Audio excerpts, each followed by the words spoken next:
It is really exciting to see so many people here. Thank you so much for coming out tonight and for spending the evening with us. Really quickly, CAAAV was founded in 1986 as a response to hate crimes that were happening against Asians around the country. And since then, we've done more community-based organizing work. So currently, our main programs are around gentrification and displacement, fighting gentrification and displacement in Chinatown and throughout the city. And then we run a citywide Asian youth program where we are training youth around their rights around discriminatory policing, and we're part of the citywide Communities United for Police Reform campaign. And so CAAAV comes out of a tradition of activists and organizers who believe in multiracial unity building, and we've been really inspired by people like Yuri. We're just really excited and honored to be here with everybody here tonight. So without further ado, we're going to start the film, and then we're going to have a great panel discussion afterwards. Thank you again.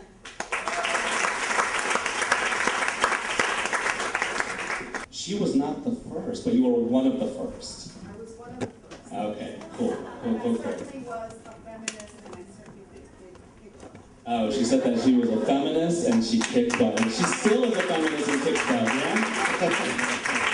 So next up, I want to invite Jamal Joseph. Where are you at? All right. Jamal is a former Black Panther, member of the Panther 21, filmmaker, writer, professor at Columbia University, and he's also founder of Impact Repertory Theater, is that correct? Yes. Yeah, right here in Harlem, yeah? Let's give him some love. Third, we have Scot Nakagawa. Come on up, come on up. So Scot is the founder of Change Lab, which is a grassroots racial justice think tank. Is that right? Yeah? Oh, awesome. And he is also a very, very prolific writer at Race Files. Who here has heard of Race Files? Make noise, don't just raise your hands. If you haven't, check it out, retweet, repost, all right? Okay, and last but certainly not least, we have Cathy. Dang, come on up. So Cathy is a former organizer at the Restaurant Opportunity Center, and she is the current lead organizer at CAAAV, Organizing Asian Communities. Yeah? So welcome, welcome, welcome. So before I start with the questions, I just want to remind people who are downstairs that if you have a question, just put it in your head, and when we do the Q&A session, you can come up here to ask your question. Yeah? Okay, I think that's it. Oh, and the other thing, a note to the panelists, when you talk on the mic, you have to be really close to it, or people downstairs are not going to be able to hear you. Yeah? Okay, let's show these people some love again. Yeah? Give them energy.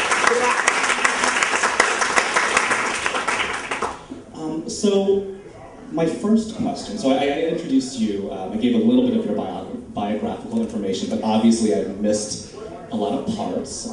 If you could go down and give us a little bit more of a flavor of your life's work and how your story connects to Yuri's life. Yeah? Good evening, everyone. First of all, I want to thank CAAAV and the Maisel Cinema for hosting this event. Watching the film was somewhat emotional for me. We did show it at the firehouse, back of the firehouse that I'm running in East Harlem. We showed it, I guess it was in the winter. I remember it was cold, not like tonight. And still, it was emotional for me. How my life connects to Yuri is, I guess it must have been 67 or 68. I was a college student at the time, and the first member in my family to attend college and part of the Puerto Rican migration experience to the United States had been cut off from my history, from Puerto Rican history and from other history, and obviously the history of people of color is not a history that you learned in the schools. And I had a friend that had been in SNCC and who was then living in New York and who took me to meet Yuri. And I was young and I was looking, I was searching, as I imagine many of you are tonight. I'm very pleased to see so many young people in the audience. And this woman by the name of Gwen took me to meet Yuri. I met Yuri, we went to her home, and she was the first person to tell me about the internment camps for Japanese. And that had a tremendous impact on me because it felt so shocking to me from everything that I had learned up to that point. And over the years, I found that she was a person when I had political questions, and we all seemed to be very intently politically, everything was political at that point in our lives. I guess I knew Jamal from back in the day. We were very intent on everything was political. And I remember at one point I had an invitation to go to Cuba in '69 for the 10th anniversary celebration. And it meant that I had to leave school, and you know, I wanted so bad to finish college. I would have been the first in my family. And so I remember going to talk to Yuri and to get a just another perspective. And of course, I took my leave of absence and went to Cuba, and it was the best experience of my life. And over the years, and of course there I became more socialist-minded. I learned a lot about education, which was important to Yuri, important to myself, and over the years education has been something that I have pursued in whatever endeavor. Don't necessarily mean academic education, but education is every day and is outside of classrooms. One last thing about Yuri, when I was producing Palante Siempre Palante, which was a documentation of the Young Lord's history, I was not a filmmaker. I had not been trained as a filmmaker, and I was very nervous. I was almost tricked into the opening night of a work in progress. And the place was packed. There must have been about 600 people there in Brooklyn at El Puente. And who comes through the door but Yuri to support me. And I asked her to sit with me on the stage that night, and the thing about Yuri was that I always felt humbled in her presence. And I think that was because when you were around Yuri, you always felt that she lived what she believed, and that she believed what she lived. So. I joined the Black Panther Party when I was 15 years old, and when I was 16 I was arrested. I was the youngest member of the Panther 21, and came out and became one of the youngest leaders of the New York chapter of the Black Panther Party and spokespersons, and I spent a total of 9.5 years in prison. And I met Yuri when I was a young Panther, and in honor of her, I just want to, I was so taken back, as you were, Iris, to those images, and we saw a lot of people that we recognized, including a brother who I love dearly, Ronnie Morris, Claudia Morris Williams, husband and father of her children. And I just want to say for everybody here and downstairs, and it's a little call and response we did, all power to the people. Oh, come on, I thought this was an activist house. Because all power to the people. All power to the people. And Yuri would always, the Panthers would say, but Yuri was the epitome of this in her work.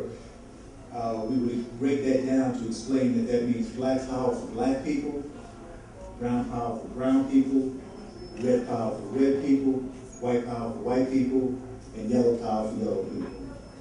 And Yuri had this amazing quality to be all places at once, to fight on all fronts at once. Her energy was amazing, but her commitment, her personal commitment to you. So I say very proudly that Yuri helped raise me. Because as a young Panther, I would see her on 125th Street, and at the time I think she was working in Kenya at Bigford's on 125th Street, and she would sneak me in and feed me. And those of us who were young and struggling, you were always hungry. Right? You would show up at the breakfast program, so after you fed the kids, it meant at least you had breakfast. But the rest of those meals was like the kindness of what was going on.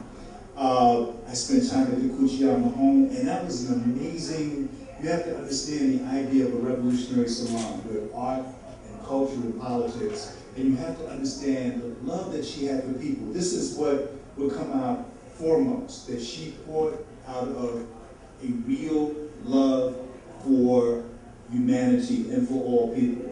And that love gave her strength to be righteously forceful and outraged and indignant, but it always came through as love and humility.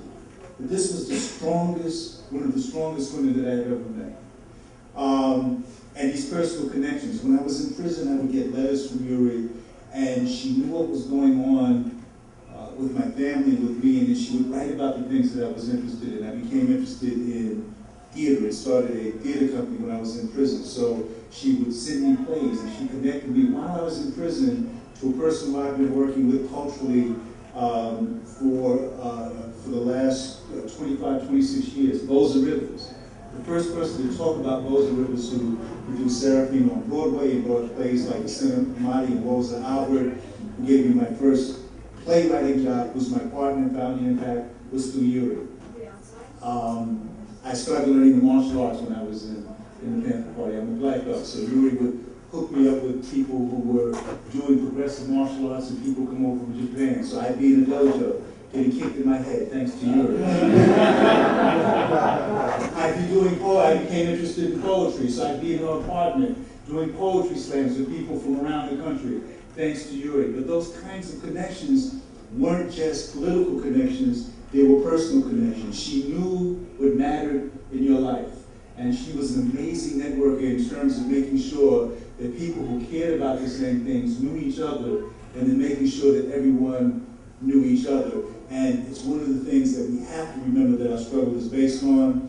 It's so amazing that in this information age, that Twitter and Facebook and all of the things, how little we know about each other in terms of those connections in a real way that can get us in rooms like this together, and then can get us to move out as one grassroots family to fight for progressive change and to make the world a better place. That's who Yuri is. I consider her my auntie who helped raise me, and that amazing spirit is in the house tonight.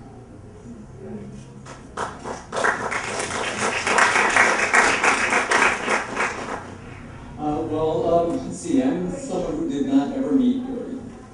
I don't know her, but I know her story.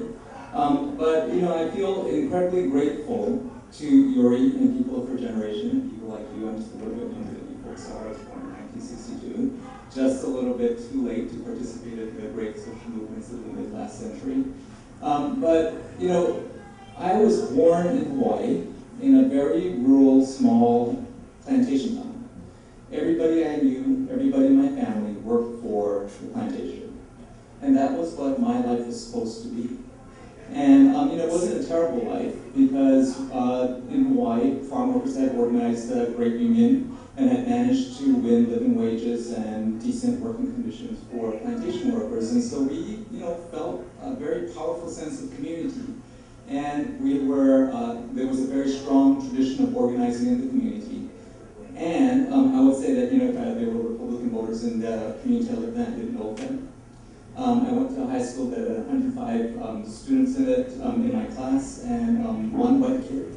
I grew up in this, embrace of a community that cared deeply about the people around it and within it, and was raised to believe that I always should be involved in politics. But I was gay. I am gay. That didn't change. So the whole time I lived there and loved my community, I always knew I didn't fit in, that there was going to be a difficult future for me there. And everything around me just seemed so right, and I just seemed so wrong. And I could feel that sense of being the alien, and the quiet hatred